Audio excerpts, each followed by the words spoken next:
COVID response ng Iloilo City gindayaw sang National Interagency Task Force. Alkalde gindayaw sang National Interagency Task Force, partikular na kay Secretary Carlito Galvez Jr., Chief Implementer COVID-19 National Task Force, ang mga lihok sang Iloilo City Government, agud mahagan-hagan ang malala nga epekto sang pandemya. Bangod sa mga programa nga ginapatuman sang lokal nga panguluhan, lapnagon nga kampanya sa pagpabakuna para sa tanan nga sektor, lakip na ang mga minor de edad nga nagapangidaron 12 tutog 17 anyos. Pagpatuman sang COVID-19 Trail Forum sa mga kabarangayan, kag padayon na pagsunod sa mga minimum health protocols.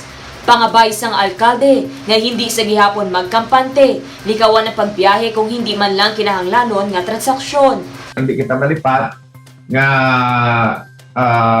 may mga health protocols kita nga dapat sundon, no? Ang pag-usar ng face mask, ang pag-social distancing, ang panginaw permi sa mga kamot naton. Kaya while we continue to go up insofar as the numbers of fully vaccinated and those who are given first dose or partially vaccinated, kinahanglan sige-sige kita mangod nga balanta may mga breakthrough infections. Sa pinakauli nga datos ng Iloilo City Epidemiology and Surveillance Team Unit, nakarecord sang 36 ka mga COVID-19 cases kahapon nga adlaw, Oktubre 11. Isa sa mga ini ang authorized person outside residence. Isa man sa mga nagpositibo ang returning resident, kag isa man ang nagtaliwan. Kalipay ang nabatyagan sang alkalde, bangod nakita na ang positibo nga resulta sang vaccination rollout sa syudad. Yes, kadako din siyang panahog sa mga cases na sa syudad. Single digit na kang malubo pa. At the same time, kung tanawon ang positivity rate, gapanaog bigya sa 800 plus nga gin-testa, malubo lang tayo daw 7% ang aton positivity rate. Gusto ko nga magpanaog na kita sa MDCQ, kaya kapanaog naman cases ta. And ready na ang aton modular hospital before the end of the month. Samtang, nagpadala man sang sulat ang alkalde sa National Interagency Task Force na nag-aapila sa pagpanubo sang quarantine classification sang syudad. Plano sang alkalde nga mabuksan na ang dugang 30-bed capacity modular hospital, kag dugang pa nga 44-bed capacity gikan sa Department of Public Works and Highways. Base sa pinakauli nga Vax report kahapon, may 53.21% o kung 279,334 na ang fully vaccinated, kag 63.37% o kung 332,668 na ang nakabaton sang first dose. Dane Raffles, para sa Level Up Patrol. Mayor Jerry Treñas ginkalipay nga nagapangadua ang Iloilo City sa bugos nga pungsod sa pagpatigayon sang vaccination rollout. 53.21% na sang target population sa syudad ang fully vaccinated. Madamo na sa mga Ilonggo ang nabakunahan kontra COVID-19.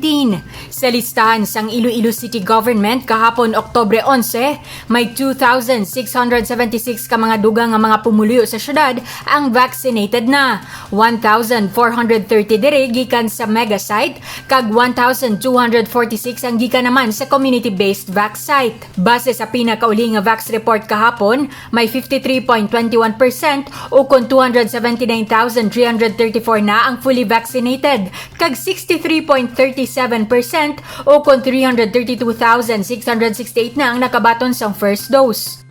Sige man pangayo ko bakuna sa aton IATF kay Secretary Galvez kag kay Secretary Vince, makadala sila diri.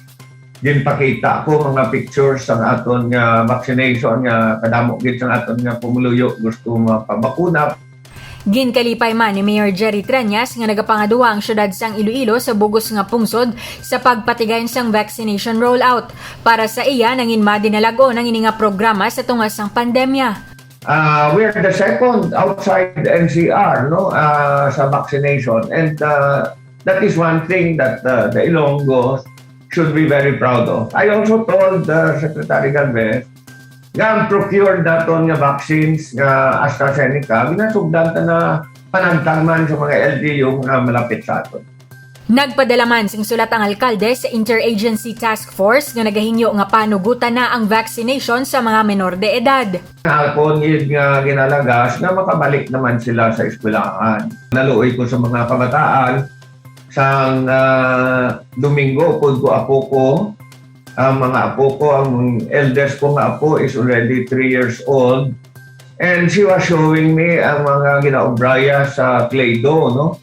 Nagala ang mga alkalde nga madugangan pa ang numero sa mga individual nga mabakunahan sang COVID-19 vaccine. Masaka pa na, di ba, no? Because kadamo sa second dose, within the next 2 weeks, we will really do everything to hasten the rate of vaccination in Iloilo City, even as we support the vaccination rollout in the other municipalities outside Iloilo City and even in Guimaras, no? Because we have to recover together with the other municipalities. Samtang, sa tion may go signal na gikan sa IATF sa Oktubre 19 pagasugura ng vaccination sa mga menor de edad. Divine Singh para sa Level Up Patrol. Pagpatigayon sang Kabalaka webinar para sa mga pumuluyo dako nga bulig sa tion sang emerhensya. Nagpatigayon ng Iloilo City Disaster Risk Reduction and Management Council sang virtual seminar ng gintiguluhan Kabalaka webinar sa mga barangay-based disaster risk reduction committees. Luyag sang ahensya nga matudloan ang tagsa ka mga barangay sa syudad nga mangin alerto sa tion sang emerhensya o kun kalamidad. Kung may matabo ng mga disaster risk, pinanagpagyo, nagpaka ng tuyog, ang aton ng mga officer na in charge sa disaster operations ready. Hindi na magsalat pala sa kanunubahon. Ining aktibidad ang kabahin sa Disaster Response Program sang CDRRMC. Gani para kay Mayor Jerry Treñas, importante ang pagpatigayon sang sininga webinar. Ang barangay leaders sa members ng mga council, ano nabudyon sa aton at pagdira ang mga pamagi mga makalimon anon kung nakakit ang barangay agad-agad sa mangkot sa city level ng mga officers. Ini nga webinar ang sara nga matanaw live kada Biyernes alas 2 sa hapon sa Facebook page sang Iloilo City Disaster Risk Reduction and Management Office. Divine Singh para sa Level Up Patrol.